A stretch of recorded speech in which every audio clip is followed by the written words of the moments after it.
fluktuasi kenaikan harga barang. Sebelumnya kami ucapkan terima kasih kepada Profesor Dr. Rosa Marina Anggraini Rambe, SEMBM, selaku dosen pengampu mata kuliah Ekonomi Mikro, yang telah memberikan kami kesempatan untuk mempresentasikan hasil survei kami pada hari ini. Kemudian izinkan kami untuk memperkenalkan anggota kelompok kami, yaitu saya sendiri selaku moderator, Mutia Nurul Hamidah. Saya Septa Claudia Salsabila Amalia.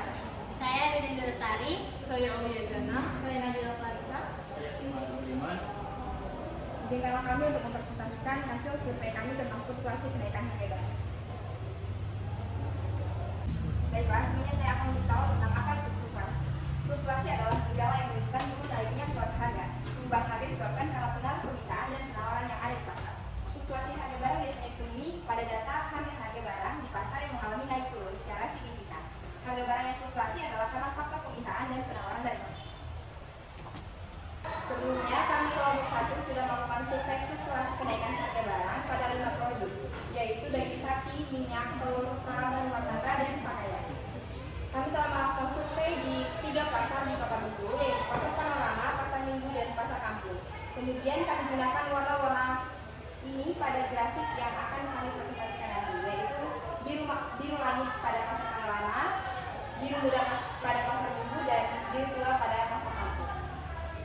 Baiklah, saya akan menjelaskan mengenai fluktuasi yang terjadi pada harga daging sapi. Jadi kami telah melakukan survei pada 3 pasar, yaitu Pasar Panorama, Pasar Minggu, dan Pasar Kampung selama 4 bulan.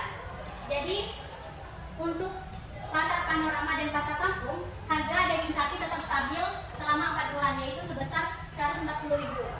Sedangkan pada Pasar Minggu, pada bulan Agustus dan September, harga daripada Pasar Minggu Rp140.000 dan mengalami penurunan pada bulan Oktober menjadi Rp135.000 dan mengalami penurunan lagi pada bulan November menjadi Rp130.000. Ini adalah grafik dari fluktuasi harga daging sapi. Pada bulan Agustus dan September, harga daging sapi pada ketiga pasar tetap stabil, yaitu Rp140.000.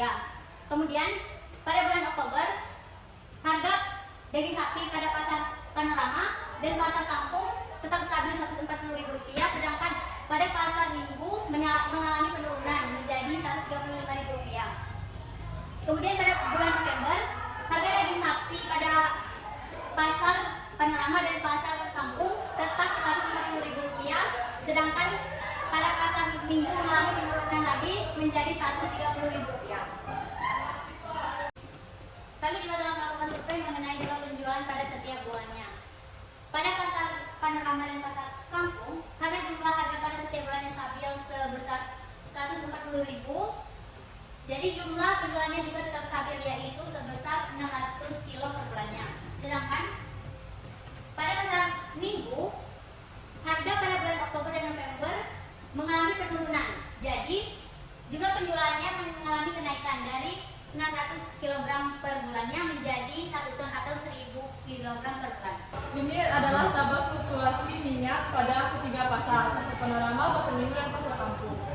Oke, pada Pasar Panorama, harga minyak dari bulan Agustus hingga bulan Oktober stabil pada harga Rp22.000.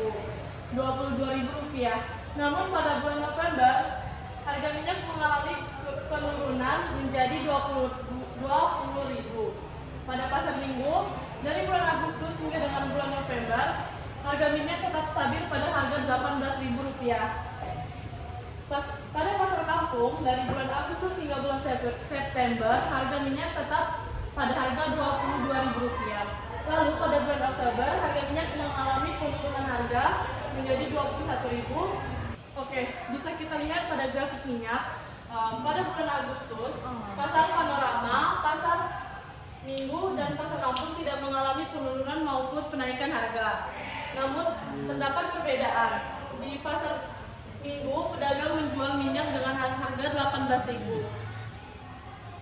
Kita lihat pada bulan September. Bulan September grafiknya sama dengan bulan Agustus karena tidak mengalami kenaikan maupun penurunan harga. Namun pada bulan Oktober, Pasar Panorama tetap pada harga Rp22.000. Pasar Minggu juga tetap pada harga Rp18.000. Namun pada Pasar Kampung, harga minyak mengalami penurunan menjadi Rp21.000. Lalu pada bulan November, pada pasar Panorama dan pasar Kampung, harga minyak menjadi Rp20.000. Berbeda dengan pasar Panorama yang harganya tetap pada Rp18.000. Oke, kami juga melakukan survei terhadap pedagang di 3 pasar, pasar Panorama, pasar Minggu, dan pasar Kampung. Kami melakukan survei terhadap pedagang minyak. Pada pasar Panorama, dari bulan Agustus, September, Oktober, pedagang menjual sebanyak 50 liter minyak setiap bulannya. Namun berbeda dengan bulan November, pasar Panorama menjual sebanyak 60 liter minyak. Lalu kita lihat ke pasar Minggu. Karena pasar Minggu tidak mengalami penurunan dan kenaikan harga, tetap stabil pada harga Rp18.000. Jadi setidaknya pedagang dalam 1 bulan menjual 100 dus minyak. 100 dus minyak terdiri 1 dus minyak sejumlah 12 liter. Berarti dalam sebulan menjual di pasar Minggu menjual 1.200 liter minyak. Berbeda lagi dengan pasar Panorama dan pasar Minggu. Pada pasar Kampung, setidaknya 1 bulan penjual menjual 50 liter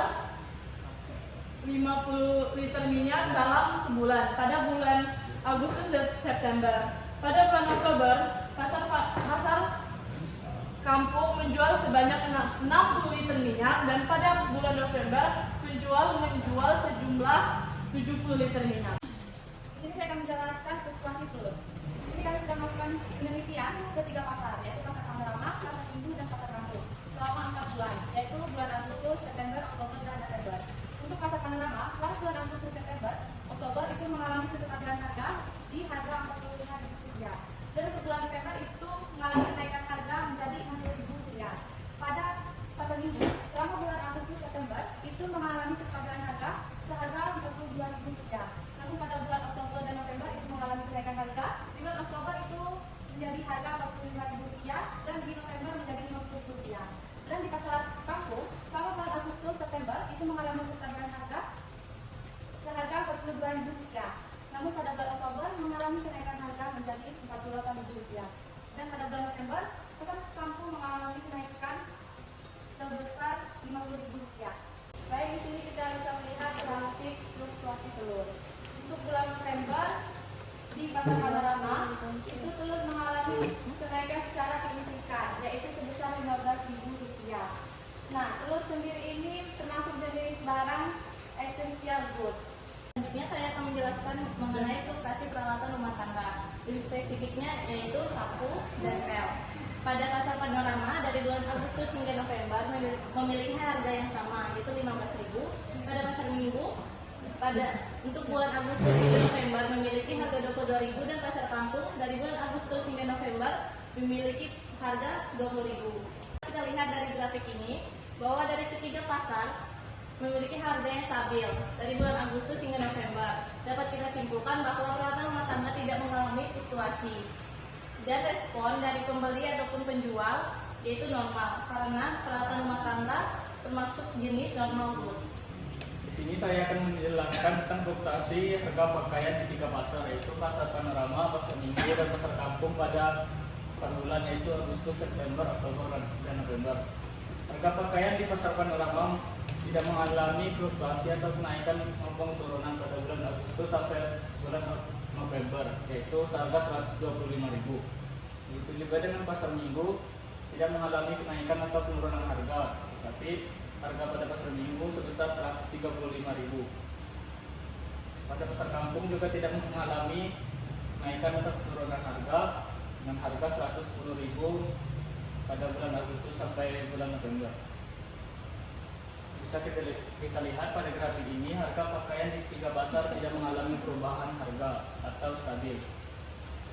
Sekian presentasi hasil survei fluktuasi kenaikan harga barang dari kelompok 1. Maaf apabila ada kesalahan kata. Wabillahi taufiq wal hidayah.